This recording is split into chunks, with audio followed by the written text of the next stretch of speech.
మందులో మాత్రమే కిక్ ఉంటుంది అనుకున్నా ఇన్నాళ్ళు, కానీ ఆ దేవుడు కిక్ ఎక్కడెక్కడో ఇచ్చాడు. గాల్లో తేలుతున్నట్టుంది. ఇదే జోష్ లో లవ్ చేస్తున్నా అని చెప్పే స్ట్రైట్ గా స్వర్గానికి వెళ్ళిపోతా. నీకు మానవత్వం లేదా?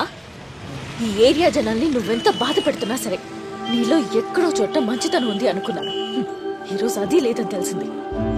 అమ్మా నాన్నల బాధను అర్థం చేసుకోలేని నీకు ఎవరి ప్రేమ అర్థం కాదు. నువ్వు ఉండాల్సిన చోటు ఇక్కడ కాదు, మృగాలతో పాటు అడవిలో.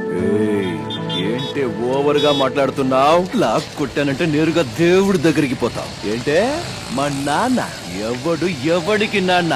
ఏదో లవ్వర్ అని సైలెంట్ గా ఉన్న ఇదే మాట వేరెవరైనా అనుంటే చీల్చి ఇంటికి మానికి తోరణ కట్టేసేవాడిని. నీకు తెలిసింది అదొక్కటే కదా, ప్రేమ చూపించడం కాదు. ఇప్పుడు చెప్తున్నాను విను, ఎన్నటికీ నాకు నీ మీద ప్రేమ పుట్టదు. ఓవే, ఎవడు ప్రేమను నమ్మకుని బతకట్లేదు. చిన్నప్పటి నుంచి ఈ గుండెకి దెబ్బలు తగిలి తగిలి బండరాయిలా మారిపోయింది. లవ్వర్గా పక్కన నిలబడమంటే నెత్తి మీదకి కూర్చుంటావా? జీవితం ఇప్పటికే నాకు చాలా పాఠాలు నేర్పింది. నీలాంటి స్కూల్ టీచర్ దగ్గర పాఠాలు నేర్చుకోవాల్సిన అవసరం నాకు లేదు. మొగం పగల గొట్టక ముందే మూసుకుని పోవే.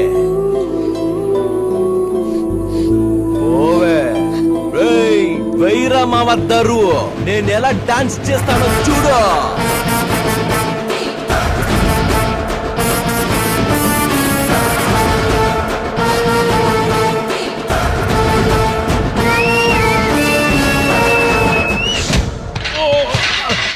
ఎందుకు కొడుతున్నారా? వదలండి నన్ను.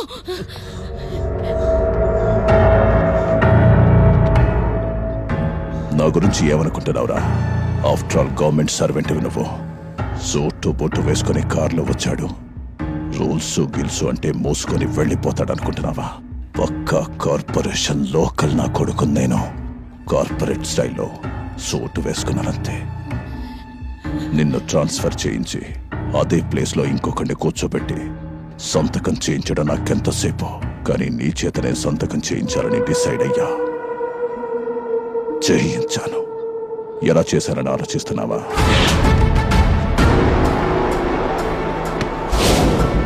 అవునయ్యా, నేనే సైన్ చేయించాను. అంతేకాదు, మిమ్మల్ని అందరినీ ఇక్కడి నుంచి తరిమేది కూడా నేనే. అదేంటయ్యా, మాతోనే ఉండి మాకే ఇలా చేయడానికి మనసెలా వచ్చిందయ్యా? దించు. ఏంటి నీతోనా? నీ ప్లాట్ లో నీ బెడ్రూమ్ పక్కనే నాకు ఒక రూమ్ కట్టించినట్టు చెప్తున్నా? పోరరే, ఏంటలా చూస్తున్నా? చూసిన జాలేలో ఫస్ట్ వీడి షాపు పగలకొట్ట.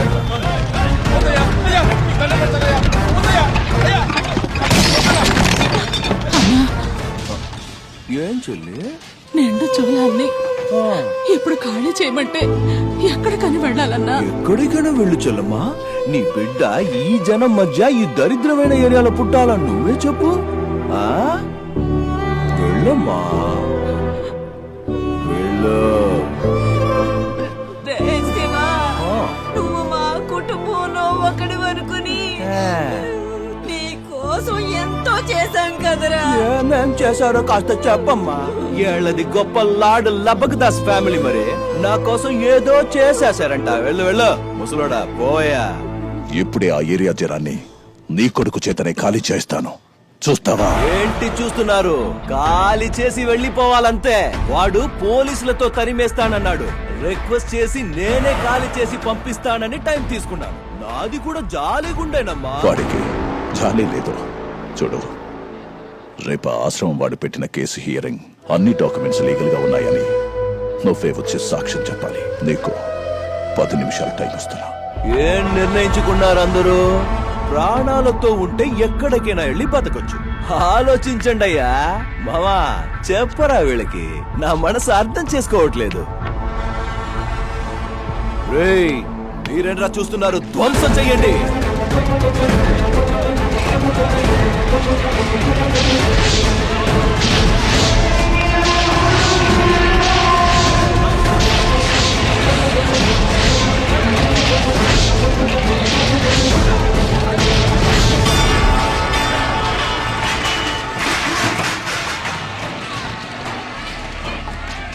గురుజీ, మీరేంటి టెన్షన్ పడకండి, పంపించేది ఆళ్ళని. మనకి వేరే అరేంజ్మెంట్ చేసి పెట్టాను.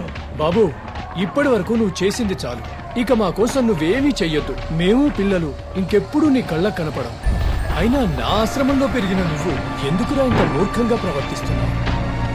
అమ్మా నాన్న చుట్టుపక్కల ఉన్న వాళ్ళందరినీ ఏడ్పించి నువ్వు సంతోషపడుతున్నావు. నీకు పెద్ద సల్యూట్ బాబు. ఏంటి గురో, వాళ్లతో కలిసి నన్ను కూడా కన్నీళ్లు కార్చమంటారా?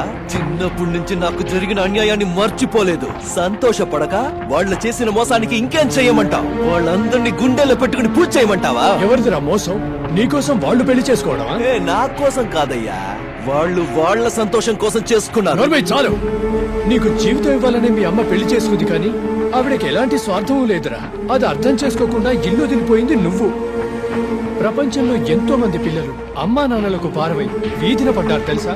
నువ్వు ఆశ్రమంలో పెరుగుతున్నా నీకయ్యే ఖర్చులన్నీ భరిస్తుంది ఎవరు? వాళ్లేనయ్యా. ఇవన్నీ వాడికి తెలిసేలా చెయ్యండి అన్నాను. వద్దండి, వాడు బావుంటే మాకు చాలు. మాతో పాటు లేకపోయినా వాడు ఆనందంగా ఉంటే చాలన్నారా.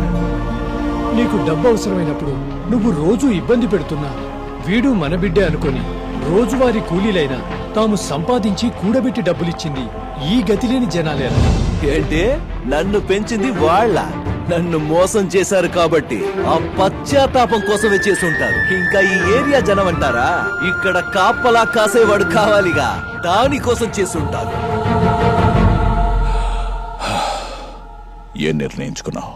ఇన్ని సంవత్సరాలుగా ఒక మచ్చ కూడా లేకుండా పేరును కాపాడుకుంటూ నిజాయితీగా పనిచేస్తూ వచ్చాను.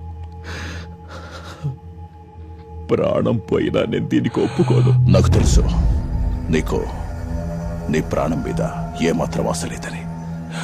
కానీ నీ కూతురి ప్రాణం తీస్తే ఆ ఆఫీసర్ కూతురు నేర్చుకురమ్మని అన్న చెప్పాడు. నీ కూతుర్ని నేను ఎలా తీసుకొస్తానని ఆలోచిస్తున్నావా? నీ కొడుకున్నాడు కదా, వాడే తీసుకొస్తాడు. నా మాట వినరా. దేవుడు నిన్ను క్షమించడు. తనను అన్యాయంగా ఇరికిస్తాను. నాకు మా అమ్మ కావాలి. దానికి అడ్డొచ్చిన ఎవరినైనా సరే నరికి పారేస్తాను. చూడండి, ప్రవచనాలు చెప్పి మార్చడానికి మీరు జ్ఞాని అవ్వచ్చు, నేను అజ్ఞానిని స్వామి. నేను మారను. నేను మా అమ్మ కోసం ఏ లెవెల్ కి దిగమన్నా దిగుతాను, ఏది చెయ్యమన్నా చేస్తాను. ఏయ్ రండ్రా.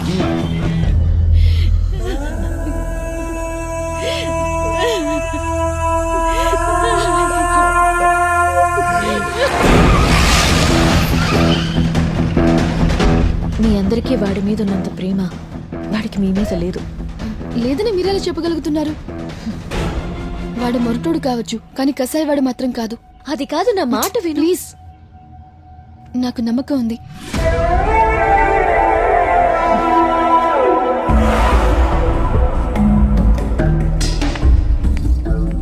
ఏయ్, ఏంటే అంతా చెప్పేశావా? ఎస్కేప్ అయిపోతుందా తను? నువ్వెంత చెప్పినా తనని ఎలా తీసుకుపోవాలో నాకు బాగా తెలుసు. ఇక్కడే నుంచుని చూడు. చిన్నప్పటి నుంచి నేను ఎదురు చూసింది ఈ రోజు కోసమే. వాడిని జైలుకి పంపించాను. ఇప్పుడు తనని తీసుకెళ్లి వాడి దగ్గరే వదిలేస్తాను. ఇప్పుడు మా అమ్మకి ఎవరే దిక్కు? నేనొక్కడ్నే. ముందు జరగబోయేది కూడా అదేనే.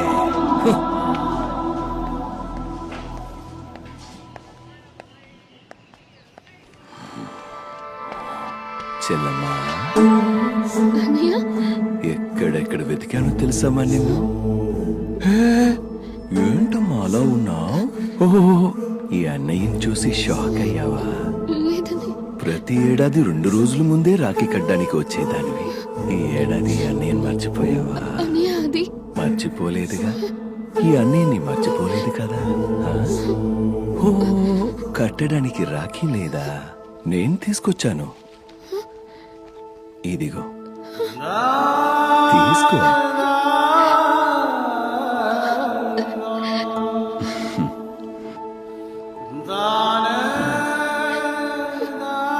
ఏం ఆలోచిస్తున్నావమ్మా? కట్టు.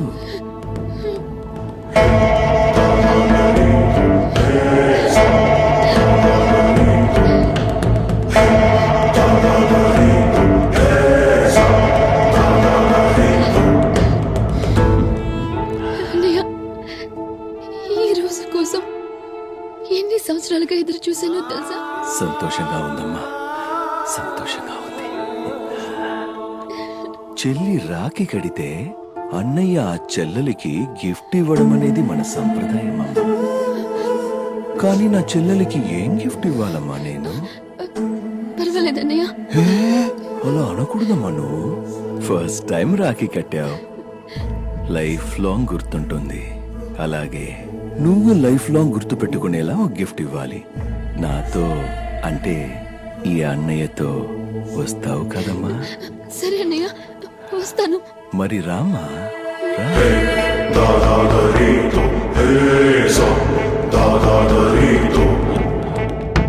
ఏమైందమ్మా? వీళ్ళందరినీ చూస్తుంటే భయం వేస్తుందా? నాకెందుకన్నయ్య భయం? నువ్వున్నావుగా.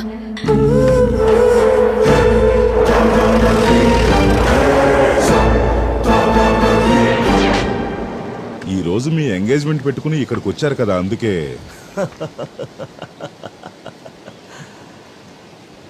మీ అందరికీ ఒక స్పెషల్ ట్రీట్ ఇద్దామని వచ్చాను.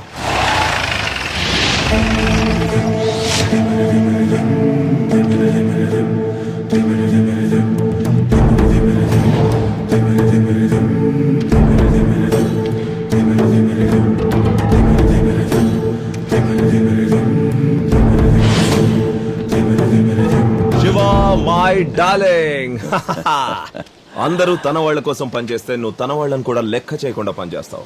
I love you.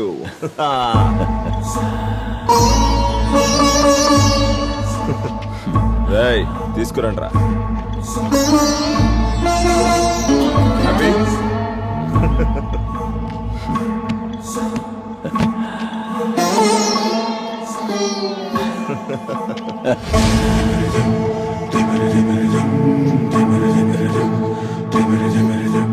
రే వెళ్ళండి రా.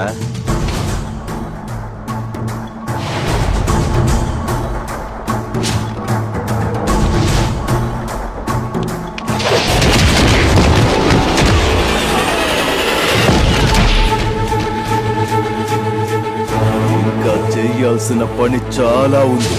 ఎవడైనా ముందుకొచ్చాడో నరుకుతా. రే శివ, ఎవరడ్డాకొచ్చి ఏం మాట్లాడుతున్నావు? నేను కొట్టాలని డిజైర్ అయిపోయానంటే అడ్డా ఎవడిదైతే ఏంటి?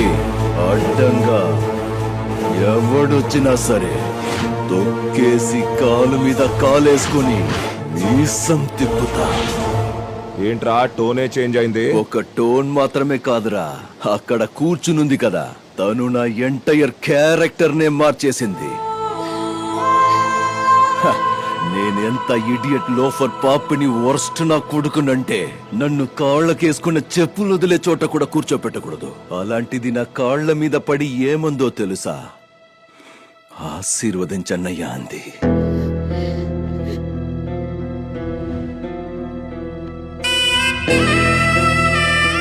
ఈ చేత్తో ఎన్నో పాపాలు చేసిన ఒక్క రోజు కూడా ఈ చెయ్యి షేక్ అవ్వలేదు. కానీ తను రాఖీ కడుతుంటే నా చెయ్యి షేక్ అవ్వడమే కాదు, ఏకంగా నేనే షేక్ అయిపోయా. తను నా కాళ్ల మీద పడినప్పుడు తన కన్నీళ్లతో నా కాళ్లు తడిచాయి.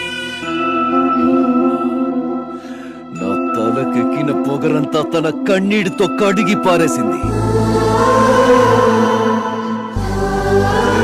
బంధాల్లో ఇంత పవర్ ఉంటుందని నాకు అప్పుడే తెలిసింది. లైఫ్ లో ఫస్ట్ టైం.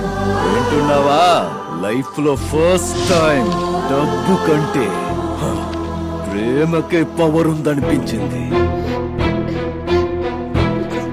చిన్న వయసులో మా నాన్న వస్తాడన్న నా నమ్మకం అబద్ధమైనట్టుగా మా అన్నయ్య వస్తాడన్న తన నమ్మకం కూడా అబద్ధం కాకూడదని డిసైడ్ అయిపోయా.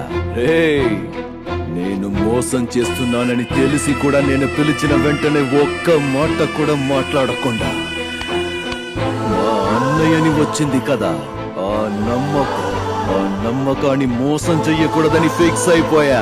అందుకే తనని నాతోనే తీసుకొచ్చాను. ఇదంతా తన ముందు చేస్తున్నది నేనేంటన్నది ప్రూవ్ చేసుకోవడానికి కాదురా, ప్రతి ఒక్క చెల్లెల ముందు తన అన్నయ్య వచ్చి నిలబడితే ఎలా ఉంటుందో అని ఇలాంటి వేదవన కొడుకుల ముందు ప్రూవ్ చేయడానికి. నీ వెనకాల తనుంటే నా వెనకాల ఎవరున్నారో తెలుసుగా? My dad JB the king maker. Extra డబ్బులు కావాలంటే అడుగు, ఇంకో సూట్ కేసు పారేస్తా. చేతికి కట్టిన ఆధారం కట్ చేసి తను నువ్వే ఇక్కడ వదిలిపెట్టి వెళ్ళాలి. వి ఆర్ గుడ్ ఫ్రెండ్స్ బేబే. అడ్రస్ తెలుసుకుని సర్వీస్ చేయడానికి నేను కొరియర్ బాయ్ కాదురా, ఫైటర్. కొడితే ఎవడు అడ్రస్ అయినా గల్లం తవ్వాల్సిందే. పోయాడికి నా పేరు చెప్పండి.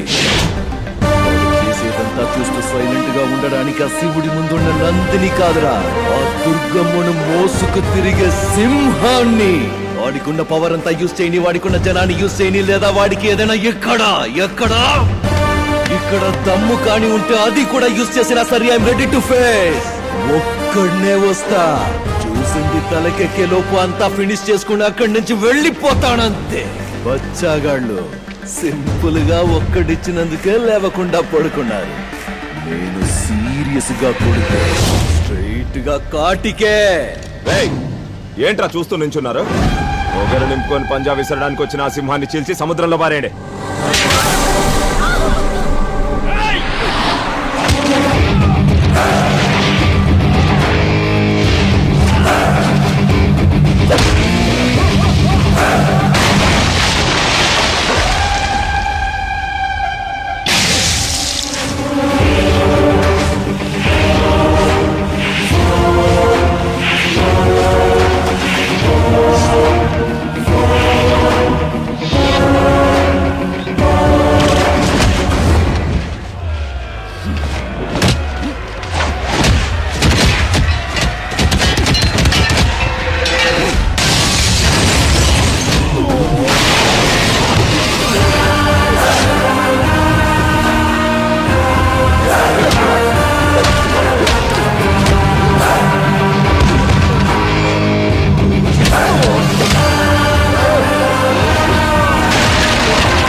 ఎక్కడున్నాడో ఫోన్ చేసుకుని. Okay sir. ఇంకా ఎంతసేపు?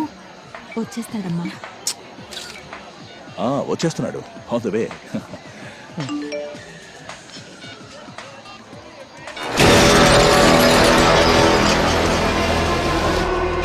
ఈ రోజు వాడు ఎంగేజ్మెంట్ చేసి పెళ్ళై సంసారం చేసే ముందు కొంచెం సంస్కారం నేర్పిద్దామని వేలాడ తీశా. నా కొడుకేమైనా అయిందో? అది కూడా నీ చేతిలోనే ఉందిరా. ఏం కావాలా నీకు? ముందు వదిలేయ్, జైల్లో ఉన్న ఆ మనిషిని ముందొదిలేయ్. ఆ ఏరియాలో హాస్పిటల్ కట్టాలనుకున్న నీ కలను ముందొదిలేయ్.